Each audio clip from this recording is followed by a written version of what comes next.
Charles Duhigg, The Power of Habit, Why We Do What We Do in Life and Business.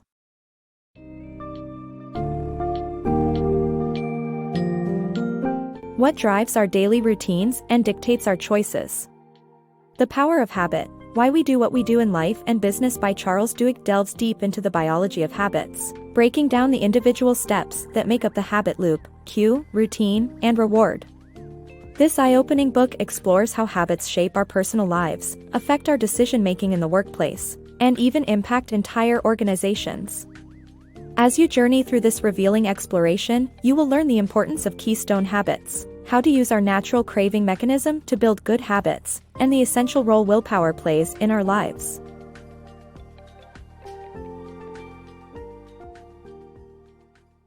The science behind habit formation. Habits are formed through a process called chunking, which enables the brain to save energy and perform tasks efficiently. Habits can be broken down into a three-part loop: cue, routine, and reward. Habits are incredibly resilient and can still be followed even in cases of extensive brain damage.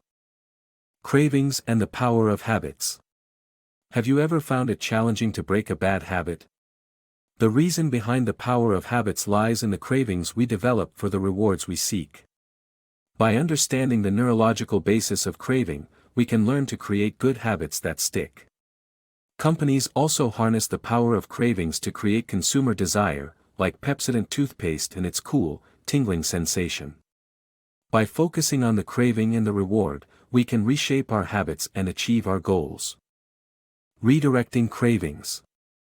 Instead of resisting cravings, it's best to redirect them towards something less harmful.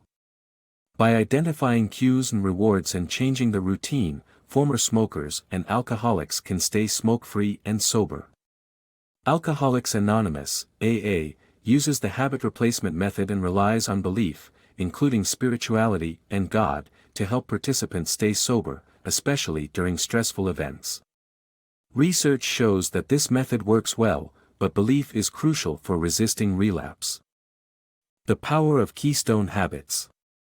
When Paul O'Neill became the new CEO of the struggling aluminum company, Alcoa, he made a surprising announcement during his first investor meeting, making workplace safety his topmost priority. This decision left investors skeptical, and one investor even called O'Neill a crazy hippie. But O'Neill knew the importance of keystone habits, which are powerful habits that create positive impacts in other areas. By prioritizing worker safety, he created a culture of adherence to safety procedures, leading to a highly streamlined and profitable production organization. O'Neill's approach turned out to be a huge success, and when he retired in 2000, Alcoa had increased its annual net income fivefold. Keystone habits can work for individuals too. By developing one keystone habit, people can trigger a cascade of positive change in other spheres of life. Keystone habits work by providing small wins that help build confidence and belief in the possibility of improvement, leading to a ripple effect of positive change. The power of willpower. Researchers found that willpower is a keystone habit that can lead to success in other areas of life. Studies show that willpower is like a muscle that can tire and needs to be regularly exercised. Habits that demand resolution and autonomy can help strengthen willpower. Starbucks developed the latte method as a way for baristas to mentally prepare for unpleasant situations and stay cool under pressure. The key takeaway is that willpower is a crucial component in achieving success, and it can be strengthened through practice and determination. The consequences of organizational habits. The King's Cross Station fire in 1987 that claimed the lives of 31 people was the result of deeply ingrained organizational habits in the London Underground. With a complex system of responsibility distribution and a hierarchical structure, employees stayed within departmental bounds, creating a bureaucratic battleground for power and rewards. No one had an overview responsibility for passenger safety, leading to the tragic event. However, crises offer a unique opportunity to reform organizational habits by providing a sense of emergency, which good leaders use to bring about change. As a result of the King's Cross Station fire, every station now has a manager whose primary responsibility is passenger safety. The power of targeted marketing. Imagine walking into a supermarket and being guided through an orchestrated marketing strategy that induces you to buy more. This seemingly obvious ploy has become one of the most powerful and nuanced tools in the modern marketer's arsenal. In this book, the author explores how marketers use psychology, data collection, and analytics to target individual customers' buying habits with precision. One of the most successful examples of this strategy is the American retailer Target. Using its colossal database, Target targeted pregnant women's purchasing habits with incredible accuracy, even marketing to a pregnant teenager who had yet to tell her family.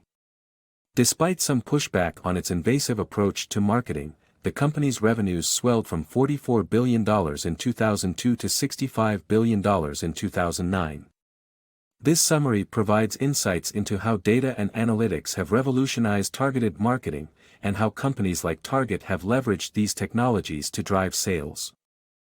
The power of strong ties in activism. In this book excerpt, we learn how one woman's strong ties within her community sparked a bus boycott that lasted over a year. Rosa Parks, a secretary of the local NAACP chapter and a deeply involved member of various organizations, had an unusually broad array of friends that spread word of her arrest throughout Montgomery's social strata. Parks' community ties not only bailed her out of jail but sustained the boycott. Additionally, the introduction of new carpooling rules caused commitment to the boycott to wane, but a speech by Dr. Martin Luther King Jr. advocating nonviolence gave the movement new life. The power of strong ties and preaching nonviolence made the movement a self-propelling force. The power of habits. The book showcases how habits can control our behaviors, leading to disastrous outcomes. The story features two individuals who used the habit defense in court but received different outcomes. Brian Thomas was acquitted of murdering his wife while sleepwalking due to lack of knowledge of his condition. On the other hand, Angie Bachman, a compulsive gambler, lost her case against Harrah's Casino, leading to public scrutiny. The book highlights our responsibility to acknowledge and change harmful habits once we become aware of them.